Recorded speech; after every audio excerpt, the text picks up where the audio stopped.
ici le pasteur Joël Spinks et bienvenue à l'émission Vie de foi. Aujourd'hui, on poursuit dans notre étude du disciple victorieux.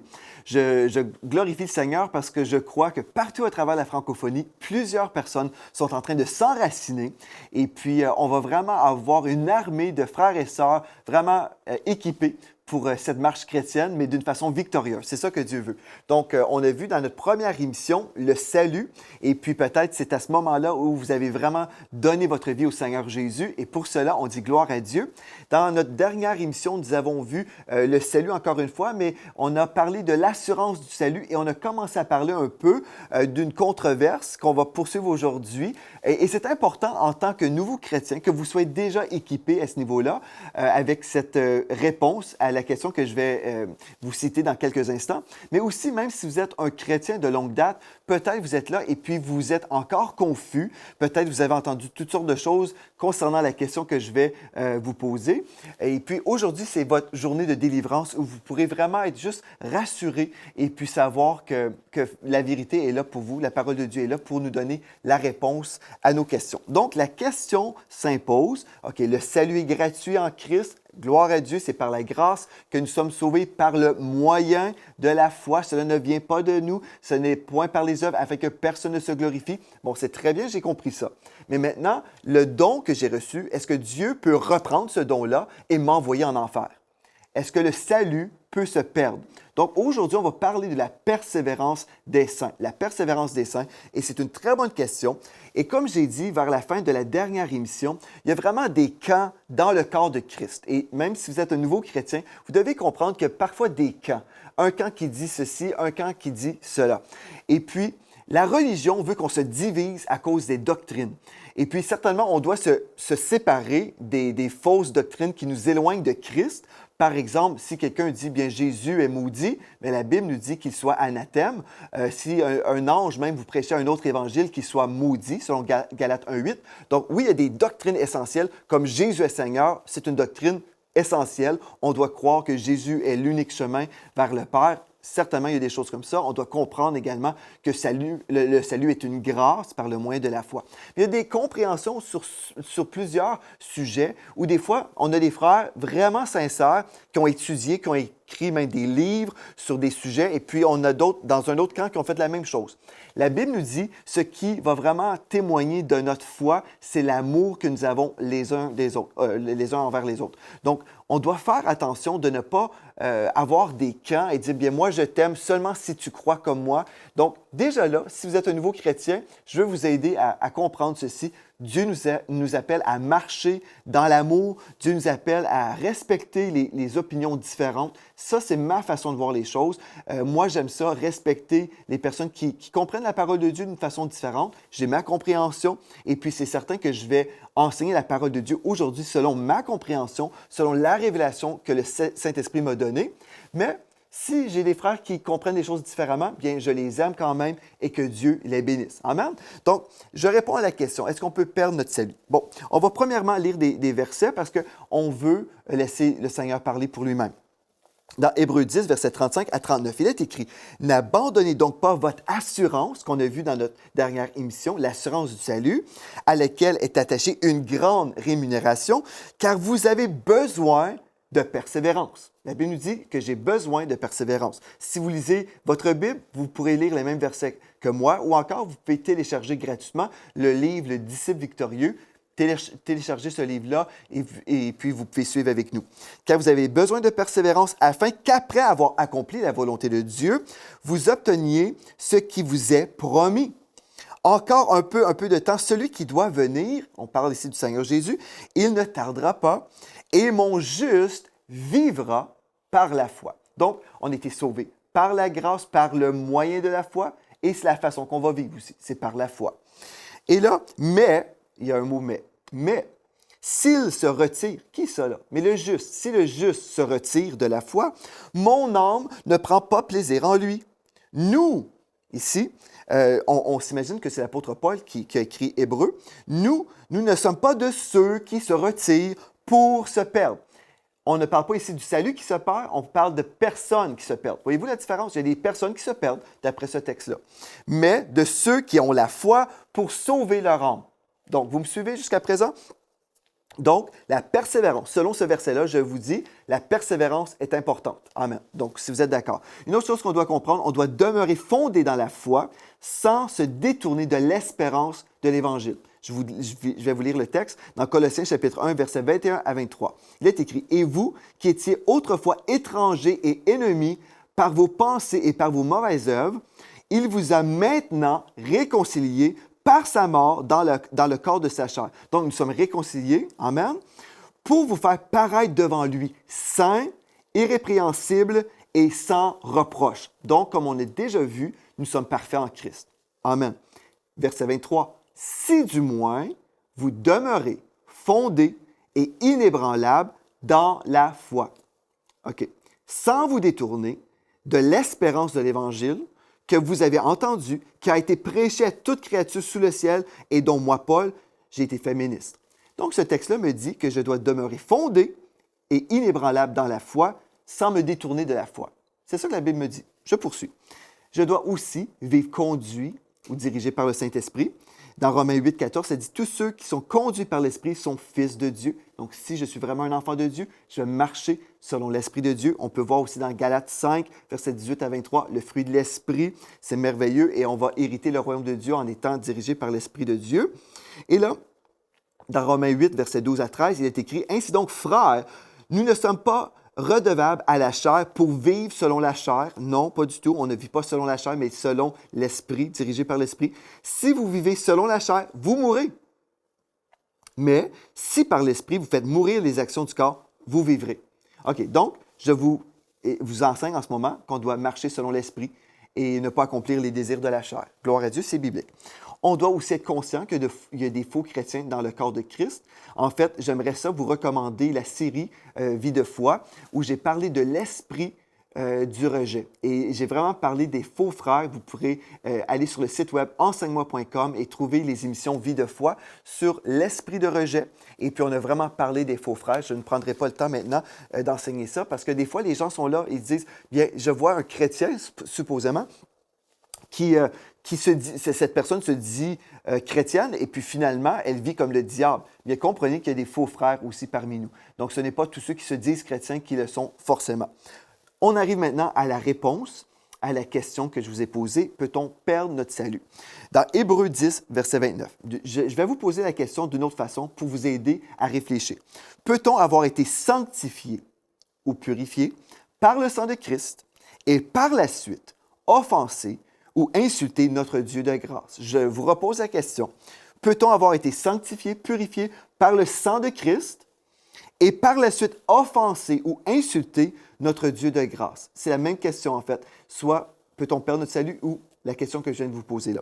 Peut-on avoir été sanctifié, purifié par le sang de Christ et ensuite offenser l'Esprit ou notre Dieu de grâce? Bon, Hébreux 10, 29, ici un texte très important.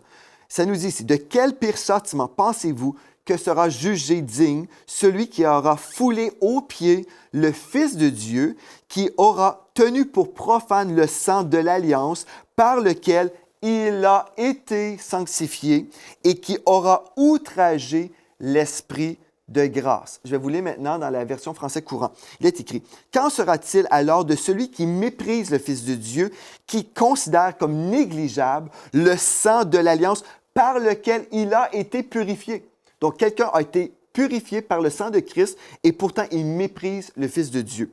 Ça nous dit, « Et qui insulte l'Esprit, source de grâce. » Vous pouvez deviner combien pire sera la peine qu'il méritera. Donc ici, ça ne dit pas, mais peu importe, parce qu'il a déjà fait la prière de repentance, il n'y a pas de problème. Ce n'est pas ça que ça nous dit. Ça nous dit qu'il y a certainement quelque chose ici de sérieux et de grave. Donc, là, je vais vous lire un passage du manuel Le disciple victorieux que vous pouvez télécharger gratuitement à partir du site enseigne-moi.com. Et je vais vous donner ma position à l'émission Vie de foi. Je vais vous donner cette position concernant le salut. Est-ce que le salut se perd, oui ou non? Et je pense que ça va clarifier plusieurs choses pour plusieurs enfants de Dieu. Peu importe votre position, ce qui compte vraiment, c'est qu'on marche avec le Seigneur, qu'on puisse s'entendre, qu'on veut être à la poursuite de Dieu et ne pas vivre comme un légaliste qui pense à chaque fois que je commets un péché, bien là, je dois renaître de nouveau. Non, c'est pas du tout ça. On va voir ensemble. Vous allez vraiment grandir, ça va vous aider. C'est une question que j'ai étudiée pendant longtemps parce que je voyais, il y avait des docteurs en théologie dans les deux camps. Et puis, j'ai trouvé que vraiment, j'avais besoin d'étudier. Et je crois que le Seigneur m'a aidé à comprendre des choses. Et par la grâce de Dieu, vous allez aussi recevoir aujourd'hui ce message. Donc, je vais vous lire directement les notes de ce manuel. Le salut n'est pas comme un trousseau de clés que l'on peut écarter. Non, le salut parfait de Dieu ne se perd pas. Le salut parfait de Dieu ne se perd pas. Le salut ne se perd pas. Écoutez bien, par exemple, ne fermez pas votre télévision. Cependant, l'homme peut abandonner sa foi dans la source du salut. Donc, le salut ne se perd pas, mais l'homme, lui, il peut se perdre. On l'a lu dans le texte, on l'a vu dans Hébreux 10, 35 à 39. Ça nous dit clairement que l'homme peut se perdre. OK? Donc, on continue, mais le salut comme tel ne se perd pas. Cependant, l'homme peut abandonner sa foi dans la source du salut. Nous lisons dans Éphésiens 2,8, c'est par la grâce que vous êtes sauvés par le moyen de la foi, et cela ne vient pas de vous, c'est le don de Dieu. Certains insistent seulement sur l'aspect de la grâce, omettant le moyen par lequel nous parvenons au salut, la foi. C'est comme si on oublie cette portion du passage. On va mettre l'accent uniquement sur la grâce. C'est par la grâce que vous êtes sauvés. Donc, puisqu'on est sauvé par la grâce, on peut vivre comme le diable, renier la foi, il n'y a pas de problème. Mais la Bible ne dit pas c'est seulement par la grâce que vous êtes sauvés, mais ça nous dit aussi par le moyen de la foi. Donc, le moyen est important. Si nous sommes sauvés par le moyen de la foi, en croyant, nous demeurons sauvés de la même manière. Le moyen par lequel nous parvenons au salut est le moyen par lequel nous demeurons dans ce salut. Le salut par la foi ne se transforme jamais.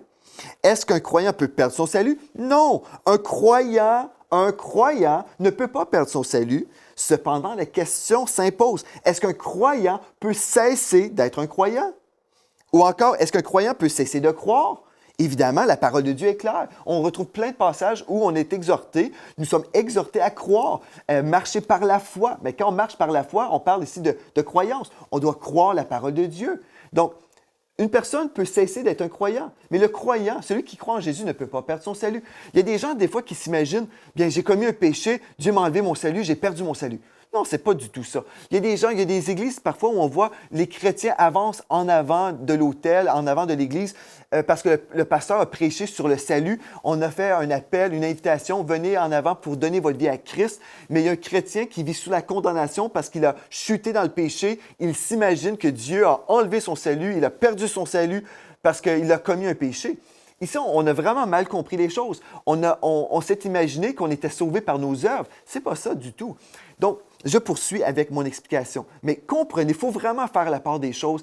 Parce qu'il y a des gens qui vivent dans l'esclavage, ils n'ont pas simplement une crainte de Dieu, une sainte crainte de Dieu, mais ils vivent dans la crainte d'une performance. Est-ce que je fais assez de bonnes choses? Est-ce que je suis assez sanctifié? Si je ne suis pas assez saint, peut-être Dieu va m'enlever et puis va m'enlever du chemin du salut et je vais perdre mon salut. Non.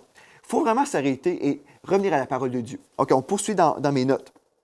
L'œuvre salvatrice de Dieu est parfaite et Dieu demeure toujours fidèle à lui-même et à sa parole. Cependant, un croyant peut cesser d'être un croyant en cessant de croire dans l'œuvre salvatrice. Dieu n'a rien à voir avec cet échec. Parce qu'il y a des gens, des fois, qui vont dire, bien, si quelqu'un peut cesser de croire, bien, c'est comme si l'Esprit de Dieu n'a pas fait son travail. Non, comprenons bien. Dieu n'a rien à voir avec cet échec, mais l'échec repose exclusivement sur l'homme. Ceci dit, un tel changement nécessite chez l'homme un virage absolu dans l'objet de sa foi. Donc, quelqu'un qui croit en Jésus, qui a placé sa foi dans l'œuvre de la croix, mais il chute dans le péché, il n'a pas perdu son salut pour autant. Une personne qui va renier sa foi, qui pendant un temps croit à la parole de Dieu, mais des esprits méchants sont venus, et puis il a commencé à croire dans un autre chemin. Et peut-être il se dit, bien, tel Dieu, c'est le vrai Dieu. Je renie Christ. Je déclare que le sang de Christ est profane. Et puis j'insulte l'Esprit de Christ, comme nous avons lu dans le texte dans Hébreux 10, 29. Donc, je renie Christ et je dis que Christ est maudit. Est-ce qu'on peut prétendre que cette personne-là est vraiment un enfant de Dieu et sauvé? Non, il y a eu un changement de foi. Sa foi a changé de direction. Mais nous sommes sauvés par la grâce, par le moyen de la foi. La foi en quoi? La foi en Christ. Donc, si l'objet de ma foi change et je ne crois plus en Christ, je ne suis plus un croyant. C'est simple. Si je ne crois plus en Christ, je ne suis plus un croyant. Donc, si je ne suis plus un croyant, ce n'est pas que j'ai perdu mon salut, c'est que j'ai renié mon salut. Il y a une grande différence. Donc, il n'y a pas de condamnation parce que là, j'ai chuté, puis là, Dieu m'enlève mon salut. C'est pas ça du tout. C'est un reniement de la foi. Vous comprenez? Il y a une grande différence. Il y a toutes sortes d'écoles, mais il faut juste revenir au texte. Ce que je vous lis, c'est le texte, la parole de Dieu, et certainement, je vous lis un peu mes commentaires pour vous aider à comprendre.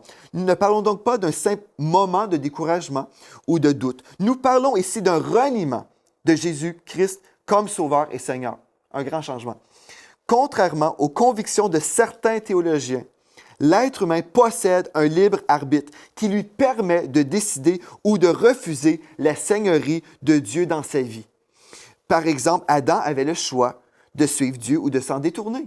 C'est ça, vous devez comprendre que si on a le choix si on a la possibilité de choisir Dieu, nous avons également la possibilité de choisir Satan plus tard. Nous ne sommes pas captifs d'un choix du passé. Je poursuis. Donc, Adam avait le choix. On lit dans le récit de la Genèse, Adam et Ève ont chuté, et puis on comprend qu'ils avaient le choix le choix de la désobéissance. L'homme a toujours ce même choix aujourd'hui. Certains croyants s'objecteraient à un tel énoncé, s'appuyant sur les messages bibliques ou les passages bibliques qui se réfèrent à l'élection et la prédestination. On va y arriver. On va en parler aussi aujourd'hui. Puisque la parole de Dieu est très claire, j'ai fait d'autres études là-dessus. Donc, ce qu'on doit comprendre, c'est que si vous avez fait de Jésus le Seigneur de votre vie, vous aimez Dieu, vous voulez marcher avec lui, vous croyez en lui, l'Esprit de Dieu est avec vous, l'Esprit de Dieu va vous garder. Mais si vous insultez l'Esprit de la grâce, vous dites, je ne veux rien savoir de Jésus, je ne crois plus en lui, je crois maintenant en Krishna, par exemple, je renie Christ. Et puis, bien à ce moment-là, vous ne demeurerez pas captif de votre décision du passé. Vous êtes libre, vous avez été libre pour choisir Christ, vous demeurez libre même après ce choix-là.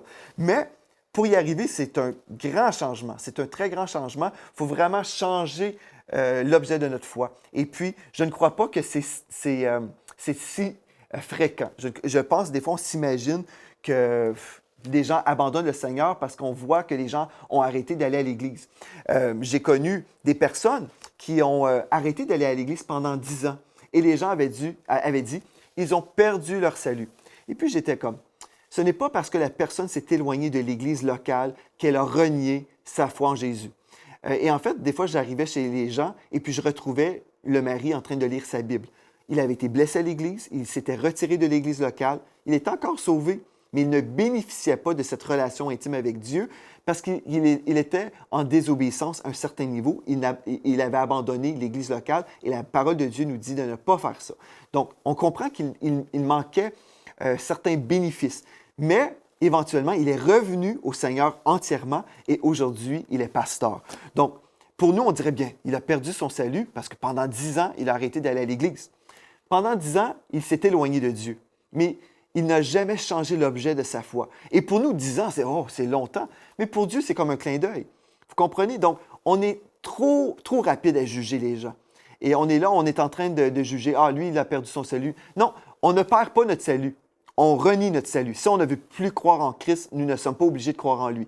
Mais si on croit en Jésus, même si nous sommes faibles, le Seigneur est là, son Esprit est là, et puis il va toujours nous attirer à lui. Parce que Dieu n'est pas dans les affaires de vouloir faire du ménage et se débarrasser de ses enfants. Dieu va tout faire pour nous garder. Son Esprit est là. Et puis vraiment, c'est quelque chose de très important qu'on doit comprendre. Si on aime Dieu, on croit en lui. Si on est faible, peu importe, le Seigneur est là. Il ne nous laissera pas tomber. Il va travailler avec nous pour qu'on puisse vraiment marcher par la foi.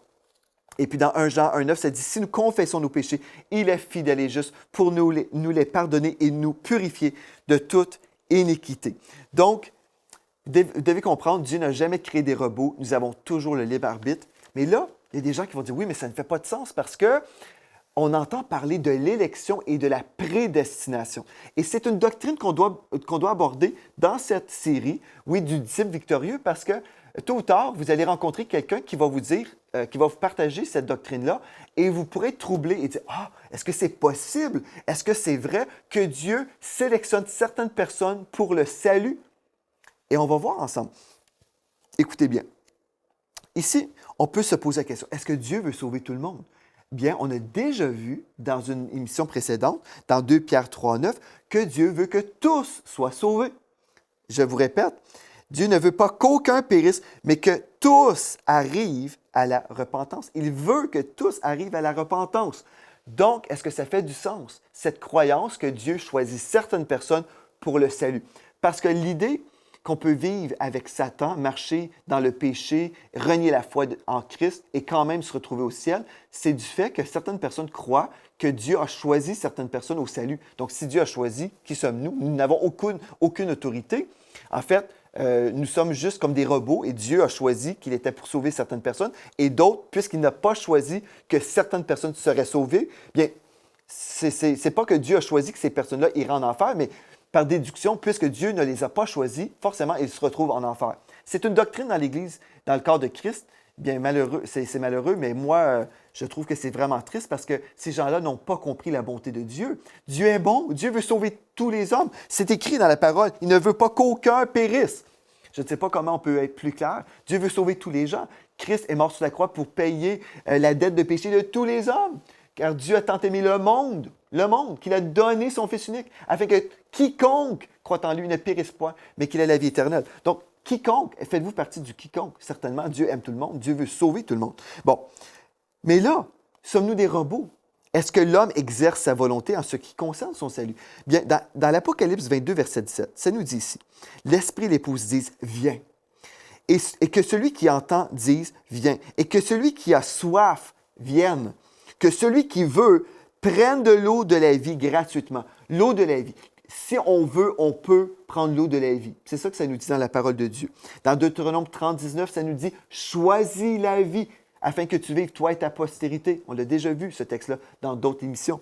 Mais là, « choisis la vie », ça veut dire qu'on peut choisir, n'est-ce pas? C'est un verbe, « choisis la vie ». On peut choisir entre la vie ou la mort, la bénédiction ou la malédiction. Donc, on a tous un choix devant nous.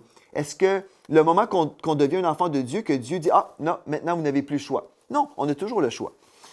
Et puis là, il y a des gens qui vont dire « Oui, mais est-ce que Jésus n'a pas dit à ses disciples, c'est pas vous qui m'avez choisi, mais c'est moi? » Oui, Jésus a dit ça à ses apôtres, c'est vrai. Jésus a dit ça à ses apôtres, dans le sens où ce n'est pas les apôtres qui ont décidé que Jésus viendrait, c'est Dieu qui a choisi ça, qu'il était pour venir pour sauver l'humanité. Donc, on doit faire attention de ne pas sortir des versets comme ça, hors contexte, pour appuyer une doctrine comme ça. Bon, comment pouvons-nous même comprendre la souveraineté de Dieu par rapport au salut? Bien, ça nous dit dans Romains 5,8, « Dieu prouve son amour envers nous en ce que lorsque nous étions encore des pécheurs, Christ est mort pour nous. » Donc, on comprend que c'est Dieu qui a fait le premier pas vers nous. Mais comment peut-il sauver l'humanité? Bien, dans Jean 3,16, ça nous dit « c'est pour tous ». Et une autre chose qu'on doit comprendre maintenant, c'est que le Seigneur nous place en Christ. Quand on donne notre vie au Seigneur, nous sommes placés en Christ. Et en Christ, nous sommes prédestinés à la gloire. C'est ça qu'on doit comprendre, tout simplement. Il y a plusieurs versets que je pourrais lire, mais on n'a pas le temps pour aujourd'hui. Mais ce que vous devez comprendre très, très clairement, dans Éphésiens chapitre 1 et le verset 11, si on veut comprendre la prédestination ou l'élection, écoutez bien ceci. Ça nous dit, en lui, nous sommes aussi devenus héritiers. C'est dans Éphésiens 1, 11. En lui, en Christ, nous sommes aussi devenus héritiers, ayant été prédestinés, suivant la résolution de celui qui opère toutes choses d'après le conseil de sa volonté. Donc, Dieu veut que vous soyez sauvés. Ça nous dit en lui. En lui. Si vous êtes en Christ, vous êtes prédestinés à la gloire. C'est certain, c'est certain. Et là, dans Romains 8, versets 29 et 30, ça nous dit « Tous ceux qu'il a connus d'avance, il a aussi prédestiné à être semblable à l'image de son Fils, afin que son Fils fût le premier-né entre plusieurs frères. Et ceux qu'il a prédestinés, il les a aussi appelés.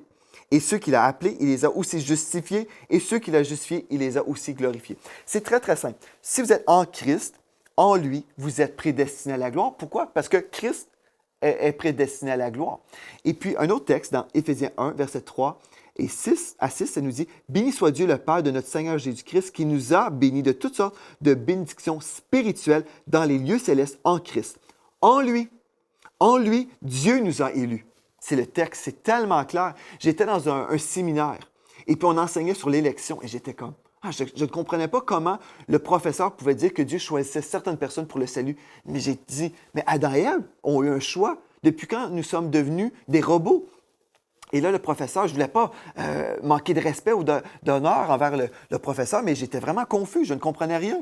Et là, en lisant le texte, j'ai lu tout simplement ce texte. J'ai dit, mais pasteur, j'ai dit, en lui, Dieu nous a élus. N'est-ce pas en lui que nous sommes sauvés? Et à cause nous sommes en lui, nous sommes prédestinés à la gloire. Et là, c'est sorti comme ça. Je ne voulais pas déshonorer le professeur, mais c'est sorti comme ça parce que j'ai eu le réma dans une classe calviniste, dans une classe où on enseignait que Dieu choisissait certaines personnes pour le salut. Et j'ai dit, mais c'est en lui. Dieu nous a élus avant la fondation du monde pour que nous soyons saints et irrépréhensibles devant lui, nous ayant prédestinés dans son amour à être enfants d'adoption par Jésus-Christ, selon le bon plaisir de sa volonté, à la louange de la gloire de sa grâce qui nous a accordée en lui, son bien-aimé. Donc, l'élection se produit uniquement en lui. Pour revoir quelle est la volonté de Dieu, bien, lisez 2 Pierre 3, 9. Donc, pour moi, là, toute cette situation, tous les deux camps qui existent dans le corps de Christ, vous devez être conscients, frères et sœurs, que 2 camps qui existent. Mais il y a un camp calviniste qui va dire que Dieu choisit certaines personnes pour être sauvées. En passant, Jean Calvin, qui a enseigné cette doctrine, il n'y a aucun rapport en histoire qui démontre que cet homme a conduit une seule personne à Christ. Et pourtant, il est une référence dans le corps de Christ pour plusieurs. Mais pourtant, il n'y a aucune référence historique qu'il a conduit une seule personne à Christ. Parce qu'aussi, selon sa théologie de l'élection, bien Dieu fait toutes choses, on n'a rien à faire, on n'a pratiquement même pas besoin d'évangéliser parce que Dieu va sauver les gens, il va sauver ceux qu'il veut. En fait, vous voyez, c'est contraire à ce qu'on a vu dans la parole de Dieu. Donc, c'est assez simple. Nous sommes sauvés par la grâce, par le moyen de la foi. Si vous croyez en Christ, vous êtes sauvés. Si vous avez vraiment cru, ici je ne parle pas d'une croyance intellectuelle, mais je parle ici d'une croyance du cœur. Donc, c'est par la grâce, une faveur non méritée, que vous êtes sauvés par le moyen de la foi. Et cela ne vient pas de vous, c'est le don de Dieu. Ce n'est point par les œuvres, afin que personne ne se glorifie. C'est simple comme l'eau de roche. On est sauvés. Et quand on donne notre vie à Christ, nous sommes placés en Christ, nous sommes dans le corps de Christ, qui est prédestiné à vivre la gloire. C'est sûr que je vais vivre la gloire dans la présence de Dieu. C'est sûr et certain. J'ai l'assurance de mon salut. Pourquoi? Parce que je suis en Christ, qui est prédestiné à la gloire. Il est l'élu de Dieu. C'est simple. Je suis sauvé. Êtes-vous sauvé aujourd'hui? C'est merveilleux. Moi, je prie que vous soyez libérés de la religion, des tourments intellectuels des fois qu'on peut avoir. Est-ce que je suis sauvé? Est-ce que je suis élu au salut? Vous êtes élu si vous êtes en Christ. Gloire à Dieu. Et puis Dieu veut vraiment que vous puissiez avancer dans votre foi, sachant que je suis sauvé par la grâce, par le moyen de la foi. Je continue à bâtir ma foi, devenir de plus en plus fort, et puis je vais voir Dieu se glorifier dans ma vie victorieuse. Merci d'avoir été là. On poursuit demain dans l'étude du disciple victorieux. Et d'ici à ce moment-là, soyez richement bénis. Cette émission est rendue possible grâce au précieux soutien des partenaires d'Enseigne-moi Canal International. Retrouvez tous nos programmes sur emcitv.com.